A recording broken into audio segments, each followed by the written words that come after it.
Hey everyone, it's Mark Sargent, and this is another Flat Earth article. This one came kind of suddenly. I just did it this morning with a guy from the Rooster Magazine, and you can check it out at therooster.com. I'll try to make corrections as we go along because he did take a few things out of context, but it is not a hit piece. It's actually not too bad. So let's just get right to it. It's called Can These Flat Earthers Convince You the Planet Isn't Round? In every age, brave heroes challenge convention and alter the world for good. With his voyage, Columbus showed Europeans the planet is bigger than what they always knew. With his theory of evolution, Darwin taught everyone that we're connected to all living things. Ryan Beatty, 41, thinks he's on to an even bigger idea than that. And he's on a mission to spread it. Right now, he may just be a firewood delivery guy, and yes, his friends all laugh at him and call him crazy, but Beatty is rock solid in his belief, and he dreams of creating seminars good enough to convince his friends, then convince his town of Baton Rouge, and then convince the rest of the globe. Or not the entire globe, the entire disc, frisbee, dinner plate, whatever. See, Beatty is a flat earther. Has believed since July of 2015 that the world is not round. 99.999999% sure, he says. He is far from alone. We are all flat earthers, says his friend Carly Medrano. Most people just don't know it yet. Go ahead, giggle. Flat earthers are accustomed to ridicule. To most, flat earther is a synonym for stupid or willfully ignorant. It's the de facto internet insult. De facto. President Obama even compared climate change deniers to flat earthers. They've faced it all. Medrano says people in real life will get downright aggressive. Amanda Lynn Grimes, a mom and a flat earther in Reno, Nevada, says she got in a fight with her mom over it. Megan Razor, a 37-year-old salesperson and a flat earther in Westminster, Maryland, gets laughed at by all her friends. But flat earthers are appearing more into the public consciousness. Rapper B.O.B. launched a Twitter rant about the flat earth a few months back before the great astrophysicist Neil deGrasse Tyson smacked him down with a rap of his own. Then reality star Tila Tequila, before she started dressing like Hitler, demanded proof of an existing globe. It's gone mainstream.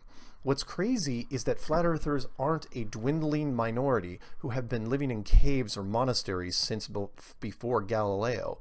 They are computer literate, internet savvy, and adopting the flat earth view as adults. The half-dozen flat earthers we contacted denied being trolls, in it for the laughs. They aren't secretly scientists trying to make people think critically for themselves. They say they have never been diagnosed as mentally ill either. We asked them again and again, "Are you serious?" "Yes, of course," they all said. They are totally super serious, which just proves in the age of the internet, everyone has their own reality, even on something as basic as this.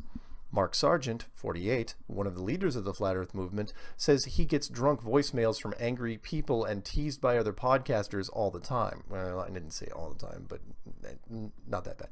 But Sargent says being a flat earther isn't all bad. So you know what I mean? There's a lot of money to be made pushing the Flat Earth movement. Yeah, not yet. He didn't even ask me how much money I made. And a lot of love to be found. That much is true. Sargent used to live in Boulder, Colorado. Also true. And made his living as a video game tester. In the last 2 years, since he started looking at the flat earth, he has made 80 weekly podcasts, done 400 videos, and gathered 27,000 YouTube subscribers. True. He quit his other job and makes a living off the ads. Revenue streams just appear out of nowhere, he says via Skype. I don't know about that. Behind him is a giant banner that reads, "It's flat." He thinks the earth is like a snow globe with a flat bottom and a big dome over it, which God built, and inside which are sun, moon, stars, everything like this. And he puts a link to the Line of Fire Flat Earth 3D model by Chris C. Pontius. Armed with this new picture of our reality, Sargent has built a new life. He moved from Boulder to Seattle to be in a bigger media market. Not true. He's talked to producers about a reality show. That is true. He had a hand in 2 smartphone apps about flat Earth. True. There are at least 3 others, which I don't know about. He's riding a wave. Sargent estimates that there were 50,000 hits on YouTube for Flat Earth a year ago. Today there are 10 million. Sargent is a nice guy and fun to talk to. All the Flat Earthers were pleasant, friendly, warm, and open. They told us about their lives, their families, their dreams, and while a few of them grew prickly, defensive, and elusive when we asked them to critically examine their beliefs, most answered our questions plainly as best they could, except, of course, when they couldn't. What's beyond the edge of the disk, we asked. No one knows, they answered, or God. What's on the underside of the disk, we asked. No one knows, or God. How come no one has ever gone out and taken a look? A few said the government won't let anyone. The government won't let anyone? That's right, the government, or the Freemasons, corporations, financiers, Illuminati, lizard people, aliens, God, or the trillionaires who control the population. In Ned Beatty? Yeah, Beatty's words. See, to flat earthers, the round earth isn't just a wrong belief. It's a giant conspiracy, deliberately tricking all of us. So no matter what evidence you show them for a round earth, they bat it away as propaganda made by them. All the videos from space are fake. All the astronauts have been paid off. All the engineers sending robots to Mars and Pluto are liars. All airline pilots are in on it. Not true. No, I've never ever said that. That Red Bull guy who parachuted from the stratosphere and got amazing footage of the round earth was paid off. Yeah, Your uncle who flew on the Concorde at 50,000 feet and told you about the curve, he's a liar. Dude, he's reaching. Christmas is going to be awkward this year. The media's in on it, of course. Also not true. Which makes our questions particularly irrelevant. Why this global conspiracy? The most consistent answer we heard was oil. I don't think I said oil. On the edges of the disk are huge fields of oil and other natural resources. They want to drill for oil out there without any of us snooping around. Actually, I said the exact opposite. I said nobody's going out there, but honestly, he wasn't listening at that point. What about before oil? Before that goes one theory. God was screwing with us. Flat earthers are nice, but talking to them is exhausting. They live in worlds full of very little trust. God and governments are liars. They didn't trust our own motives. We might have just been out to mock them. We might be one of them.